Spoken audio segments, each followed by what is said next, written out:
Oh, you're in. I'm here. Good. Here, you take this. I am not the moderator type. Why don't you sit in the middle? No, well, it's fine here. You sure? Yeah. I am not the moderator. Do we just get started? Yeah, we also add Mariam. Okay. She's from Canada. Great, great. She will add some quotes about Okay. Oh, well, hi. Very nice to meet you. So we can start. Okay, great. I sent you questions from Internet Audiences Translation. Send it to your email. Okay, great. It's for translation. Yes. Oh, for the translation. Okay. Okay, we ready to start? Yeah. Okay, well, let's begin the session on lobbying in the United States. I'm Kendall Coffey, and have some outstanding colleagues here that are going to be providing discussions. One of the first rules of course, of any form of lobbying is you've got to make your schedule work for them. So I had to step out because in a criminal practice, you do a bit of lobbying. You actually, one of the things that you may not think of criminal defense lawyers is lobbyists in the United States. But if you were to ask the question, how are most criminal cases in the United States resolved? Is it jury trial or is it by a judge? The answer is it's actually decided by the prosecutor, because 95% maybe of cases in the United States in the criminal system are resolved with a plea bargain.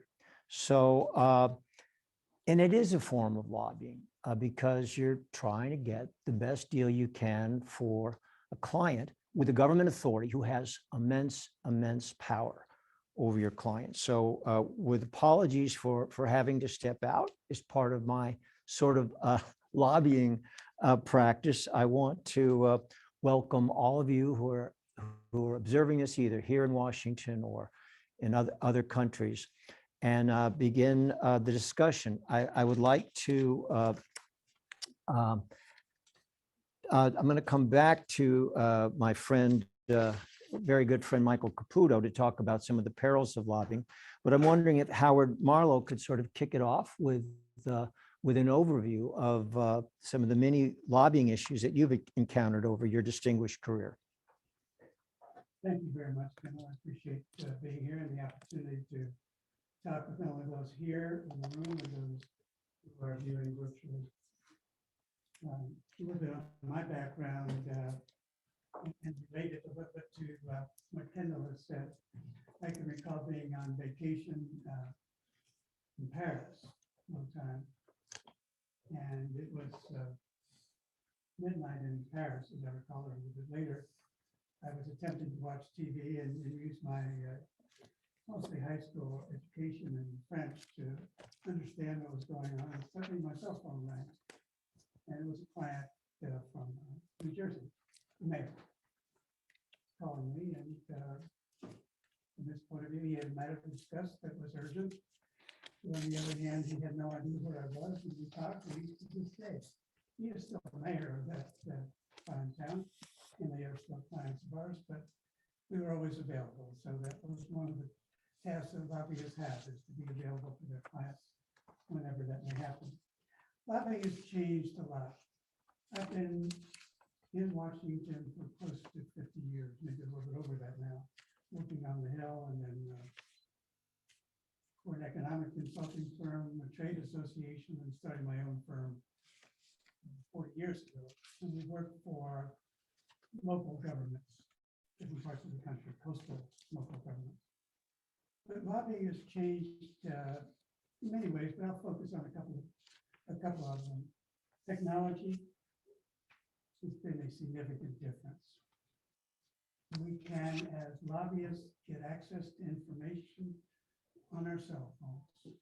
We can get access to information on any of the social media platforms, but also in terms of what happened when I worked on the Hill 50 years ago, it happened behind closed doors.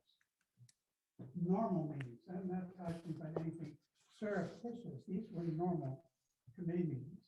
What happened behind closed doors? And I worked for a senator, and we would I was his legislative director, and we would go to a committee meeting, a business meeting, and the senator would talk to me a little bit beforehand. I'd brief him, and he would say, "Okay, I'm going to see so and such a lobbyist on the way outside.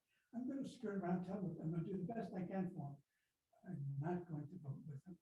And when I come out, I'll tell him I tried." You can't do that now. You're going to tell them to try it. You're going to have to try. Now, I understand there are various things you can do as elected official that skirt maybe what one person or another might call truth. But the access that we have from our living rooms, let alone our offices, to be able to see what is going on, to know who voted for what, who said what, the transcripts that are there, all of that. C-SPAN didn't exist. So transparency has been significant, and technology has all been part of it. It's still evolving. As some of you here around the table know more about than I do. There are also many more interests actively involved in lobbying than 40 or 50 years ago. Perhaps technology has made that, has encouraged that to happen. I'm not sure if there are other factors as well, but I think basically it's a good trend that has gone on.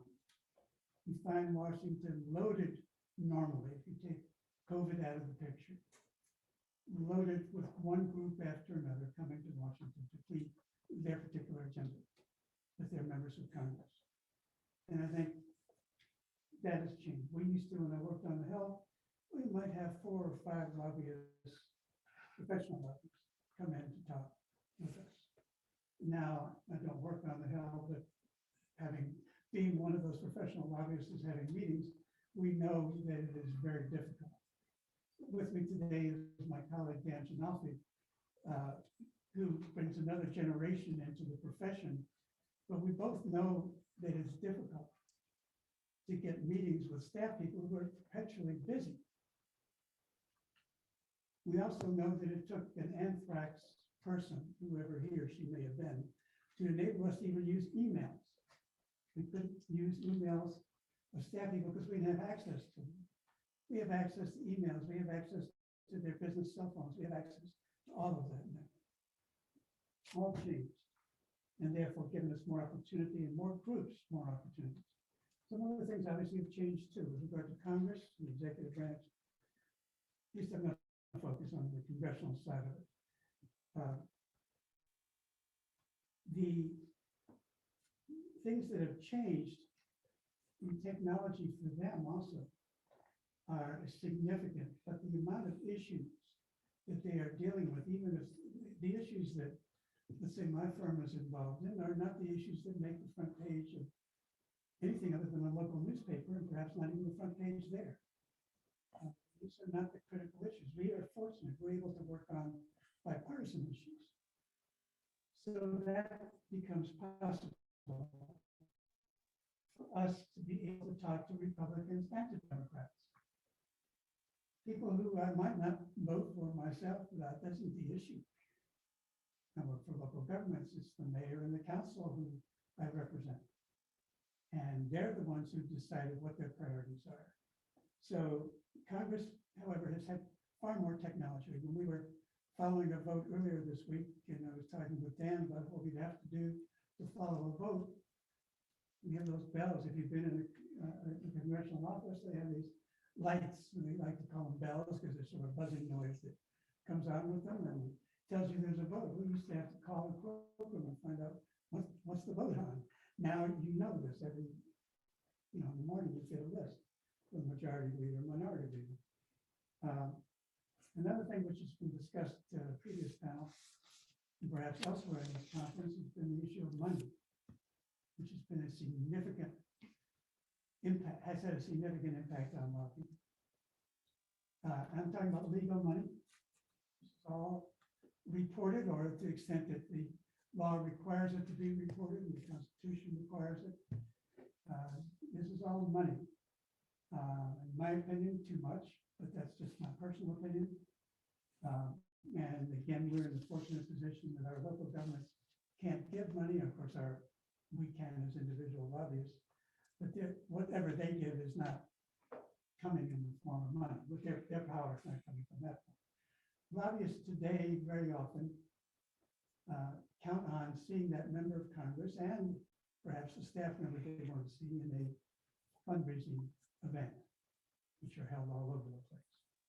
And during breakfast, during lunch, after hours, there are fundraising events that members of Congress are involved in. So you have to look at that as being a factor. When I started, there was no campaign finance law. And we have one case that I would never talk about, where I am pretty sure that a member of Congress changed. I saw the member change his position on a significant issue. And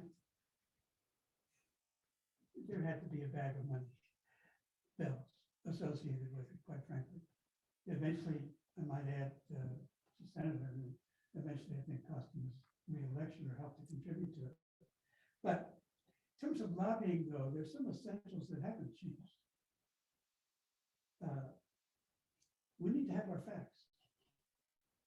This is not, this is something that incidentally changed in the lobbying profession. When I started working for a trade association, there were a number of lobbyists involved in ancillary groups who poo-pooed the fact that I had a fact sheet with a piece of paper. They didn't need it. They didn't need it. They had all the facts in their head, and it was just very good. But we know that we need to have something that is a one-pager. You have to have the facts. You have to be able to defend. You have to have the issues and be able to say that they are substantive issues. You have to know the legislative process, when to contact the member, what bill you're talking about. You're trying to amend the bill. Where is it in the process? A whole bunch of things that are related to that. You have to know who to target. Who are your key players? We have 435 members of the House, another 100 members of the Senate, plus our non-voting delegates who nevertheless participate in the territorial delegates, Puerto Rico and the islands, the Caribbean and the Pacific. They participate and have votes in committees. Who are we going to target? I'm going to come up with an example of this in just a moment. Then you have to develop a strategy to get the support, implement that strategy. Things will always come up to change the strategy because something will come up that you haven't, see an inevitable surprise. And then, you get the win or lose. And how do you know if you won or lost? Sometimes it's not always so easy to know. But I think it's important for members of Congress to be shown what you want them to do and why it's in their interest, the interest of their constituents, to do that. And I am a firm believer that that money can influence that. Campaign can influence it. Fortunately, I've been able to work in an area where I have not had to use that. And so I consider myself very fortunate. Let me give you a couple of examples of things that I've been involved in. I noted this down in my notes as one thing that is a change from the past, and there's a need to build a coalition or to get coalescing, to find friends and allies. And then I realized that the first issue that I got involved in before I started my own firm was I was hired to put together a coalition to stop the export of oil produced from the state of Alaska. And the Japanese at the time were the folks who wanted the oil, Taiwanese to some extent. We didn't have relations with the Republic of China at that time. And the Japanese were putting in big money. Our coalition was of consumer, labor, environmental interests. We hired a press person, media relations. We hired an economist and a couple of other, but we made sure that we had the facts that we needed, we presented, and we constantly worked on this. And this was an issue that kept on coming up and up, which from a lobbyist point of view is kind of good because you keep it quiet for a period of years. But on the other hand, as long as we were winning, it was a good plan. Eventually we did lose when things changed in Congress, the players changed, and the Alaska delegation wanted to get some more money from the export of that oil, and they eventually got it. But it was the coalition that made that effective. Any one of those interests would not have succeeded in getting the attention. We also got the attention of picking a key player who was a new member of Congress sitting on the, this happened to be handled by the Foreign Affairs Committee. Even though it's an exporter of US oil, it happened to be handled by House Foreign Affairs Committee. So as a new member of Foreign Affairs Committee, we picked that member. And fortunately, we picked a good one to run with this issue, and he was very good. And he, on the Senate side, we picked good folks. So in my current work, we work with coastal communities on coastal resilience, sea level rise, and all the things that you know about that all countries are facing that have any sort of coast. And this is true of inland in terms of global warming, same thing. All the ones around the Myrtle Beach area of South Carolina, from North Myrtle Beach down to what is the Garden City Surface. Thank you. As individual communities, they actually have they have one, we call it the Grand Strand Project, but it has 3 separate parts to it. And they get started by Congress, and it's a long process that I won't get into, because anything to do with the Corps of Engineers, Army Corps of Engineers, which handles our water resources in this country, is very convoluted. We're experts on that, thank goodness. But the other end of that is that there are 3 separate portions of this.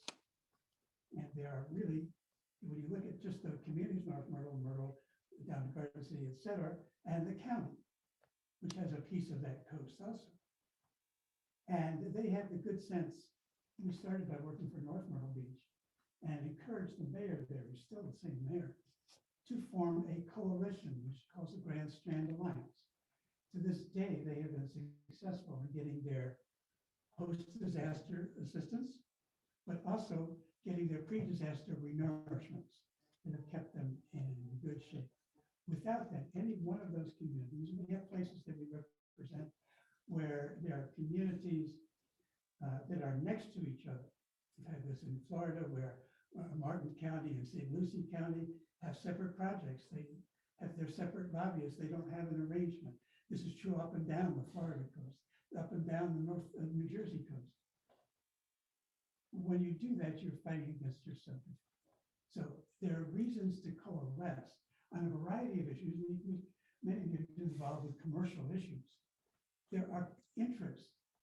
I learned about years ago that companies that were once vital, like Sears and Roebuck, which is now Sears, and which is barely Sears as it exists, but they have employees, and they actually had organized a grassroots setup of informing their key players, their managers and others, as well as their employees, both from a campaign finance point of view, but from a grassroots action point of view, the labor movement, able to do that as well, to be able to say, we want to get action. Here's the issues we want to get action on, and here's where we're coalesced around this issue. It isn't. Now, there are times where you can't coalesce, but on the other hand, I think it's extremely valuable lesson that I happened to learn by accident because it happened to be the first lobbying effort that I ever got involved with before I had my own firm. And I learned that we succeeded for a decade or more, precisely because we had shipyards, workers, builders, and the oil refinery workers, as well as the refineries. Everybody involved saying this was why it was in their interest. Therefore, you put those together and it became national. So it's been a large part of my lesson of lobbying, that we try to make sure that our clients are always showing members of Congress that what they are doing has a support of, is regional support. We call it regionality. It has regional support and is something which is therefore in the interest of the members of Congress in that delegation. But then, of course, we have to deal with, and I won't get into details, but obviously we're dealing with committee members and their staffs who may not have anything to do with that particular area of the country. But why is it important to them? And we've developed long-term ways of alliances, getting creating alliances to communicate that message. And they're very successful. So I would say, Kendall, that that would be my message for now. I'd be happy to answer questions as they come up later on in the panel. Well, great message, and thank you very, very much, Howard. You know, we've talked a lot about corporate lobbying and a lot of what maybe fits into sort of a traditional view of lobbying in this country. But there's also religious organizations, civic organizations, community organizations that at different levels are learning how to navigate processes that can include local government approvals, neighborhood support, a lot of things at the community level. And we're very fortunate to have Rabbi Wolvovsky with us today to talk a little bit about how neighborhoods and community, and in some instances, religious organizations build support for their goals of positive achievement.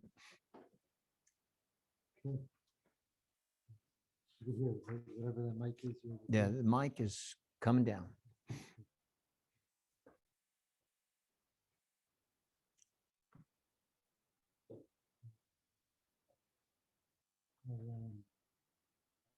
Be brief. That was a very informative. Now I'm thinking about Robert. That was quite the presentation. You have me in. I'll get you out. Talking about getting moving. I heard of this couple of religious leaders sitting together, and they were talking, what would one want to say after the time comes for them to leave this world? He says, what would you want to be said about you? So one person said, I want them to say you're super pious and you made a big impact on the world. And the other person said, I want them to say about me that I was very charitable. And then Rabbi says, I want them to say, look, he's moving. Well, but in the capacity, so I live here close by in Silver Spring, Maryland, and our interaction with government, with civic associations, has to do with, as you develop in an organization, we have schools in multiple locations, we have extracurricular activities, we have synagogues, and it takes navigating, and it takes cooperation from, you need the buy-in from the community and the buy-in from the government. Having one and not the other doesn't work. You need everybody to be, if not on the same page, at least understanding. So when we were building the first project that we had, we started hearing, we were doing everything, so we had all the clearances from the government, but we were hearing rumblings from the community. So we arbitrarily offered a civic association meeting, that we would explain to people what we were going to do. People in their mind thought we were doing A, and really we were doing B. And this would have kept on brewing and creating more problems, but because we were describing, we took the opportunity to describe exactly what we were going to do with flow charts and pictures. So people left there comforted. And they also felt a little empowered that we brought them in to let them know this wasn't legally mandated, but it was a goodwill. And also it turns out not just goodwill, it helped us take away things that could have been, people could always make problems, just like you could lobby for something, you could lobby against something. And we needed to avoid that, and it worked out very well. And then as we grow, there are partnerships, there's funding sources. But if people don't know who you are and people don't know what you're doing, and if agencies don't know what you're doing, then you're not tapping into as many sources as you can. So now we take on a little extra efforts to bring, whether it be county people or state people, or in some cases federal resources, to let them know what we're doing. And by letting them know, then we're on the radar. So it may not be lobbying for a specific project. It's more making the people that we think should be made aware of what's going on, to be able to bring them in the loop. So like this, when something comes up, the organizations are in touch with them, triggers them and say, oh, this is a perfect match for what you have going on. You're talking about you've been lobbying from before finance reform, before our formal relationship with China. So you're doing this for, I believe Nixon was the one who was the first one to travel to China. So yeah, you're there's a lot that I can learn from you, not just the lobby, just the life experience. And I look forward if somebody would have questions and later on, but for now, that's my brief introduction. Well, thank you, Rabbi. You're very pious, very charitable, all those things, and moving really well, I would say. And before we get to Mikhael Caputo, because it's going to be a discussion that we'll definitely talk about, well, whether lobbying laws are being weaponized in this country. But before we get to sort of the tension creating discussion, I'd like to hear from Mariam Razi, who's got a perspective on lobbying. I think among your expertises that are many include healthcare. And we're very, very happy to have you with us in this session today. Thank you so much, Kendall. I'm very grateful to be here. I think this happened with me the opportunity to speak. I am from Canada. We're right next door, and we have a very, very unique relationship with obviously folks in the U.S. just because of our shared values and geography and common interests and very deep economic ties. A lot of our lobbying in the country happens in a very unique legislative framework that essentially regulates the actions and activities of lobbyists, of all types of lobbyists. Very similar structure to what was spoken of just earlier. You've got in-house lobbyists and you've got advocates, exactly what Rabbi spoke about just earlier with community mobilization. They have different rules and regulations that they are subjected to. And of course, you've got corporate lobbyists who are consultants and then independent consultants. Throughout my shorter tenure than the gentleman who are here, I have experienced almost all 4 formats of lobbying within the healthcare space. So I've done a lot of patient advocacy work, a lot of community mobilization. I've also done independent consulting, and I've also worked on the corporate side of lobbying in the healthcare space. A lot of my clients recently, because of the nature of healthcare and the way it's been evolving, they have been pharmaceutical companies and a lot of the American partnerships that we've been working on very closely. I'm just going to touch on a couple things very quickly in terms of differences in Canada, between lobbying in Canada and the US. As you know, we're both democracies and federal states, but there's a small difference that's actually a pretty large one when you compare. We are a constitutional monarchy, and obviously American brothers are a republic, so things are done a little bit differently when it comes to lobbying and how it's done. In Canada, a lot of our activity is regulated under the Lobbyist Registrations Act. So that act essentially dictates how each lobbyist from different types will be conducting their business day to day and how they will be registering their activities. Obviously, we have provinces and we've got states, so each province has very specific rules and regulations that lobbyists are required to follow. And normally in the business there, it's a smaller market than the American market, of course. There's a lot of emphasis on teaching consultants or folks who are staffers coming out and joining the firms about about lobbying regulations, lobbying rules, and ethical lobbying, because there's a very strong focus on ensuring that no one goes to jail. It doesn't happen too often, but that education and training is provided very early on, both to professionals who are in the field as well as clients who are looking to make sure that they are also following the regulatory rules and regulations.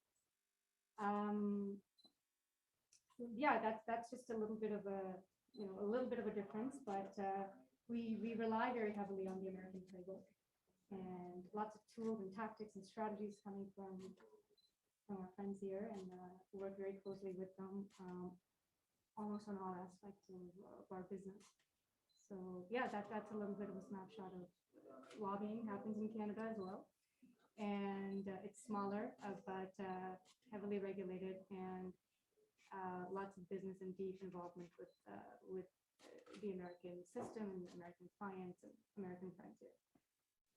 Well, thank you very much, Mariam. You know, Katya had talked earlier about the challenge of getting lobbying laws passed in different countries. And what I'd say from the US experience is our recommendation is have a really good, big political scandal. And that'll get some laws passed. And it famously happened during the Watergate era of the 70s. But more recently, there was a scandal involving a high-powered Washington lobbyist advocating for Native American tribes who were seeking more gaming rights. There were allegations of bribery. So we tightened up our laws even more. So we've got plenty of disclosure, plenty of actual report filing. Our lobbying laws are pretty detailed, but sometimes are the lobbying laws themselves being used for ulterior goals, because we all know it's no secret that the American political dynamic has become very, very polarized, much more than ever anticipated in my lifetime. And so the question becomes, if you're lobbying for the wrong team, can that be something that has consequences? So I want to hand this over with trepidation to my dear friend Mikhael Caputo, whose perspectives may be disconcerting for some of us. Thank you. Thank you. I think it was Paul Gauguin who said that civilization makes you sick. I have a different take on that, and I'll explain it to you the long way. I've been lobbying or doing, as Katya described, political communications and lobbying for almost 38 years. I started after I got out of the Army working for Jack Kemp, who wanted to run for president. He was our congressman in Buffalo, and he had a press conference in Buffalo, and his opponent in his congressional race said, Jack Kemp is not somebody you want working for you. He has foreign agents. He's under the influence of foreign agents.